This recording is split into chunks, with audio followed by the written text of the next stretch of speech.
Picture this. It's a very specific but honestly incredibly common scenario. It's late at night, you finally finished working, the notifications, they finally stopped. The relentless noise of the day has just quieted down. You're sitting there alone for a moment, and suddenly you feel something entirely unexpected. Welcome to This Explainer. Today we're going to diagnose a condition that millions of us experience every single day, yet we rarely actually understand it. You know the feeling, right? It's not exactly a sharp pain, and it's not your traditional loneliness either. It's just this vague, haunting sense that something is missing. And I think what makes this symptom so deeply unsettling is that it usually strikes right when everything looks perfectly fine from the outside. You know, the bills are paid, your social calendar is full, you have literally infinite entertainment at your fingertips, and yet there's just this strange emotional void. Okay, let's dive into this, because this is really the defining psychological struggle of our modern society. We've been completely conditioned to confuse the act of achieving with actual emotional fulfillment. We kind of mistakenly believe that if we just check off the next box on our list, we'll finally feel complete. But if we look at this from a clinical perspective, that's just a fundamental misunderstanding of human psychology. Part 1. Environmental Triggers, the Endless Pursuit. Think about our evolutionary drive to seek out better conditions. It's the very trait that built our civilizations, right? But it's mutated. People have become absolute experts at chasing, but absolute beginners at arriving. Modern society kind of weaponizes this natural adaptation. It constantly broadcasts that greater happiness is always just one upgrade or maybe one promotion away. We've been trained to run, but we've completely forgotten how to just stand still. And this operates on a very clinical, pretty much inevitable loop. Here's how it goes. First, you set the goal. Second, you achieve it. Third, you get that massive rush of excitement. But then, the mind adapts. What was once this extraordinary achievement just becomes your new normal. And finally, step 5, the emptiness returns.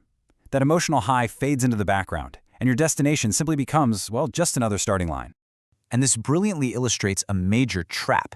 We treat excitement and fulfillment as if they're the exact same mechanism, but they're entirely different. Look, excitement is intense, it hits you fast, and it is strictly temporary. Fulfillment, on the other hand, is stable. It develops slowly, and it's permanent. We've basically become a society completely addicted to the fast rush of excitement, all while we are deeply starving for the stability of actual fulfillment. Part 2. The pathology of infinite stimulation. Think about your morning, the exact moment our eyes open. Honestly, before consciousness even fully sets in, the hand automatically reaches out. The screen illuminates, and the daily drip of content begins.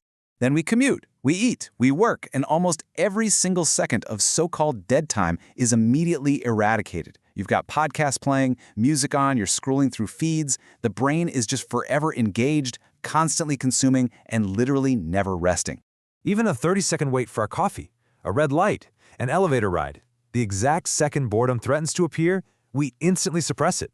And because of this, our patience weakens, our attention profoundly fragments, to the point where the natural pace of ordinary life starts to feel agonizingly slow. And then, right before we close our eyes at night, we let another massive flood of data enter the mind. It's the great, dark paradox of our time.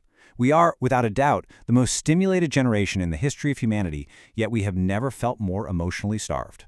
So, what's really happening here? Well, this constant stimulation isn't just harmless entertainment, it's actually a pathology. It's a deliberate, subconscious distraction from the self. By filling every quiet moment with a screen, we are avoiding internal silence. We're literally running from our own minds. And when you do this for years, your thoughts remain completely unexplored, and these heavy, unprocessed emotions just calcify right beneath the surface. Part 3. The underlying pathology, the hidden loss of meaning. Historically speaking, meaning was structurally built right into society. But today, traditional communities are weakened. Our bonds often feel pretty temporary. We bounce around in constant career shifts, and our physical connections are actually shrinking while our digital avatars just keep expanding. The result of all this? You, the individual, now carry this overwhelming, deeply isolating responsibility of forging meaning entirely from scratch. And that brings us to what might be the most unsettling moment a modern human can experience. You do everything right, you hit the milestone, you get the status, you sit there, and you ask yourself, why doesn't this feel different? That deeply uncomfortable realization, that is the success paradox. You see, as long as you're actively striving for something, you can kind of fool yourself into believing that reaching the destination is going to fix your internal void. But success actually forces a confrontation with the truth. It violently strips that illusion away. You are forced to realize that simply purchasing or achieving that next goal, it's not going to save you. So, to survive this realization and keep functioning, we deploy these intense coping mechanisms. We convince ourselves that constant activity is the same thing as purpose. We pretend that constant stimulation is fulfillment.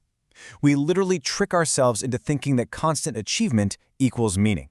But when all that activity finally stops, well, we're left facing our true selves, maybe for the very first time.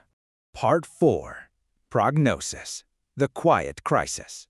We are currently living through a massive collective emotional exhaustion. It's a hidden fatigue born from expecting fullness from things that were simply never designed to provide it. Think about it. Technology provides convenience. Status provides recognition.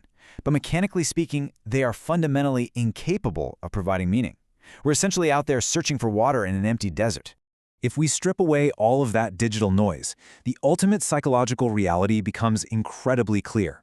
Meaning is not something that can be consumed or downloaded. It can't be purchased, and you definitely can't optimize it. It requires real connection. It requires attention, purpose, reflection, and true presence.